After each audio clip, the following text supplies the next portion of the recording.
much indeed, Michael.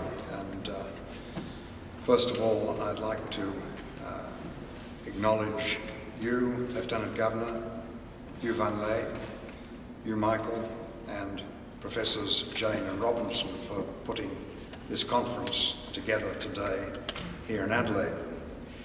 I'd also like to say how much I appreciate the honour of being invited to speak to you here in Adelaide.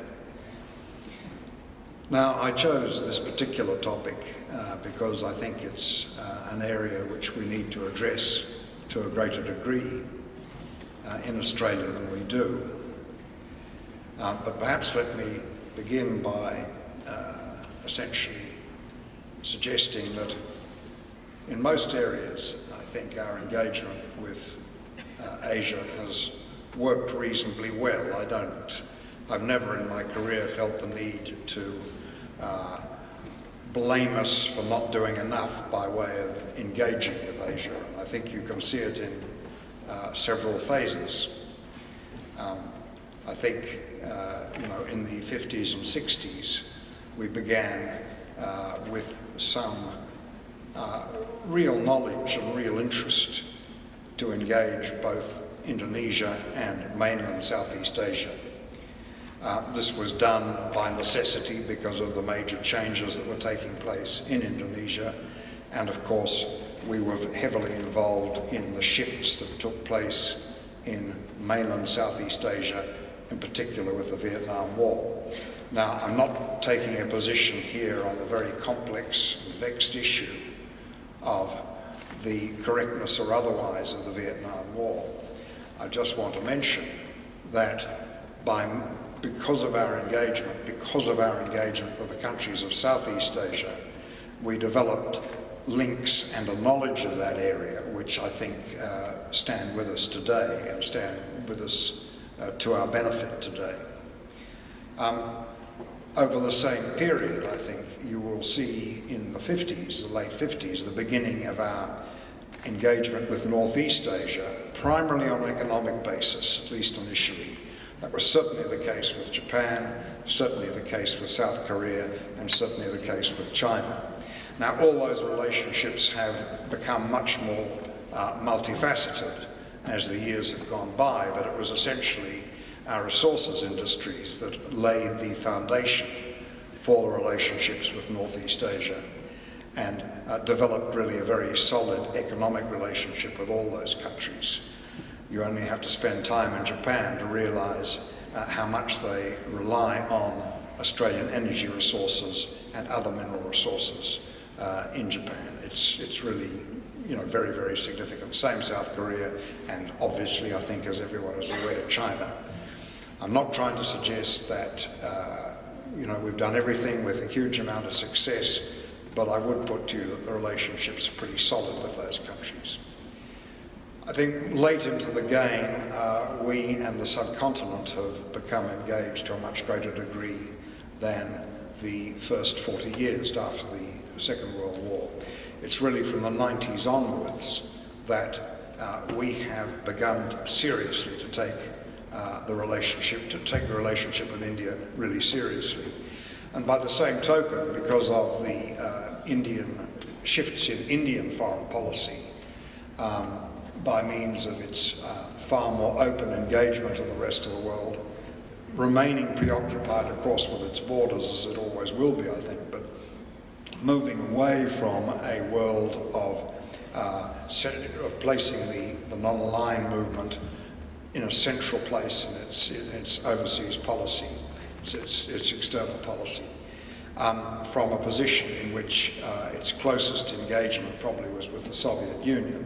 It's tended to move outwards, and in that process has engaged Australia as well as other countries in East Asia and indeed the rest of the world. And this is part of India's coming of age as a great power, moving from being a very significant regional power to really a global power. And in that process too, I think we've engaged pretty solidly. We've had our ups and downs in our relationship with India, I'd be the first to admit that, but at least it is now we are now putting the requisite political energy into that relationship. And I think it's a relationship which will continue to move forward despite a lot of impediments and a lot of problems along the way. But I see problems in our relationships with countries in Asia on the whole as being manageable. We have our ups and downs with Indonesia. That's part of being a neighbour. And sometimes the ups are very high and the downs are very low.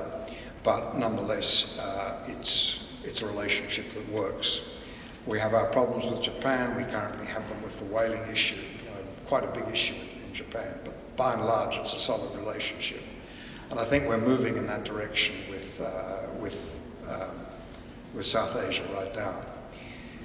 But where I come back after, I guess, many years in Asia, and particularly, I think this was brought to a peak because of my last 6 months in India, is a concern which I'm pretty sure is well founded, that firstly, we don't do enough to use what Joseph Nye has termed soft power sufficiently in the region. And the soft power essentially is something I see as what we have. It's basically our society, and it is the elements in our society which make up our reputation overseas. And I think we need to use that more, and the way we need to use that is by means of what is termed public diplomacy, a term which is very familiar to this particular audience, but is much less familiar if you talk about it more generally in Australia.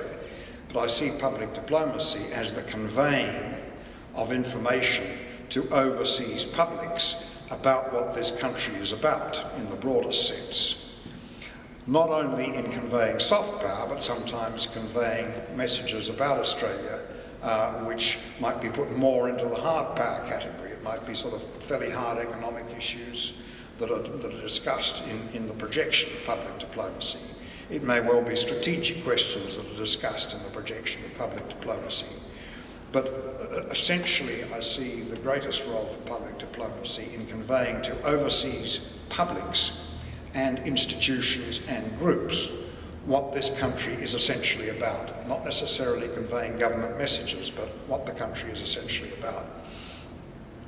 And putting these two together, it really adds up again, into this rather amorphous mass, which one tends to call reputation.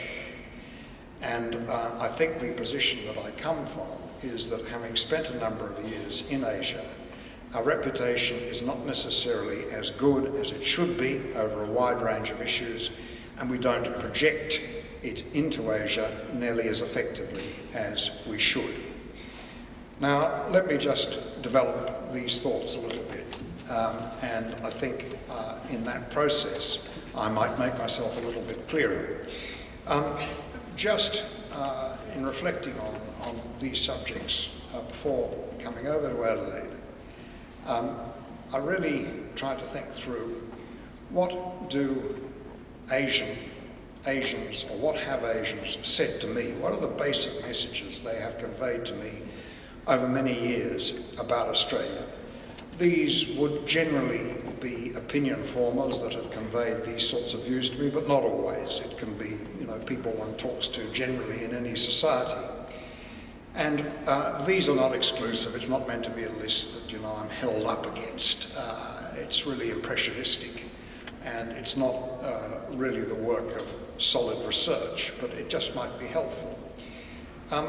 First of all, the pluses. How are we seen in a positive way? Now, I think first impression I get is there's a lot of, what is seen as a plus for us, for both the people of Australia and I think its governments, is a quality of energy which, people notice. It's definitely there. We're seen, and we weren't necessarily seen this way 20 or 30 years ago, but as a country with a bit of get up and go, real get up and go. A good place to go to. Unfortunately, that can almost be overdone.